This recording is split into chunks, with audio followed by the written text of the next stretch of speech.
கடந்த 1990ஆம் ஆண்டு சென்னையில் பிறந்தவர்தான் நடிகை அதித்தி பாலன். 2015ஆம் ஆண்டு வெளியான என்னை அறிந்தால் திரைப்படத்தில் சிறு கதாபாத்திரத்தில் நடித்திருந்தார். நடிகர் அஜித்தின் திரைப்படத்தில் அறிமுகமான நடிகை அதித்தி பாலன் என்றாலும் கூட 2017ஆம் ஆண்டு வெளியான அருவி திரைப்படம் இவருக்கு ஒரு மிகப்பெரிய அறிமுகத்தை பெற்றுக் கொடுத்தது. வெறும் 1 கோடி ரூபாய் பட்ஜெட்டில் தயாரான இந்த திரைப்படம் 35 கோடி வசூல் செய்து சாதனையை படைத்தது. இந்த படத்தை ட்ரீம் வாரியர் பிக்சர்ஸ் நிறுவனம் சார்பாக தயாரிப்பாளர் எஸ்.ஆர். பிரபு மற்றும் எஸ்.ஆர். பிரகாஷ் பாபு ஆகியோர் தயாரித்திருந்தனர். ஒரே படத்தில் ஓவர் நைட்டில் ஒபாமா ஆனார் நடிகை அதித்தி பாலன். அதனைத் தொடர்ந்து இவருக்கு பல்வேறு பட வாய்ப்புகள் புரிந்தன. திரைப்படங்கள் மட்டுமல்லாமல் வெப்சீரிஸிலும் கடையிலும் நடித்திருக்கிறார். சமீபத்தில் நடிகர் தனுஷ் நடிப்பில் வெளியான கேப்டன் மில்லர் திரைப்படத்தில் முக்கியமான கதாபாத்திரத்தில் நடித்திருந்தார். நவரச மற்றும் ஸ்டோரி ஆஃப் திங்ஸ் என 2 திரைப்படங்களில் நடித்து வெப்சீரிஸ்களிலும் நடித்திருக்கிறார். அருவி படத்தில் நடித்ததற்காக 10 விருதுகளுக்கு நாமினேட் செய்யப்பட்டு அதில் 7 விருதுகளை வென்றிருக்கிறார் அதித்தி பாலன்.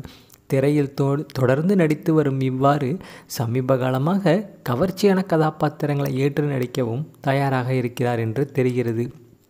இணைய பக்கத்தில் அவ்வப்போது கிளுகிளுப்பான புகைப்படங்களை வெளியிடுவதை வாடிக்கையாக வைத்திருக்கிறார். முதன்முறையாக 2 பீஸ் நீச்சல் உடையில் கடற்கரையில் அமர்ந்திருக்கும் புகைப்படம் ஒன்றையும் வெளியிட்டிருக்கிறார். ஸ்கூபா டைவிங் செய்யும் போது எடுத்துக்கொண்ட புகைப்படத்தையும் வெளியிட்டிருக்கிறார். அப்போது நீச்சல் உடையில் எடுத்துக்கொண்ட இவருடைய புகைப்படங்களும் இணையத்தில் வைரலாகி வருகின்றன. இதை பார்த்த ரசிகர்கள் அம்மணியின் அழகை வர்ணித்து கருத்துக்களை பதிவு செய்து வருகிறார்கள். இவரை பற்றிய உங்களுடைய கருத்துக்களை நீங்கள் கமெண்ட் செக்ஷனில் மறக்காமல் பதிவு பண்ணுங்கள்.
மேலும் வீடியோக்களுக்கு நமது தமிழ் சேனலை சப்ஸ்கிரைப் பண்ணுங்கள். பக்கத்தில் இருக்கிற பெல் பட்டனை ப்ரெஸ் பண்ணுங்கள்.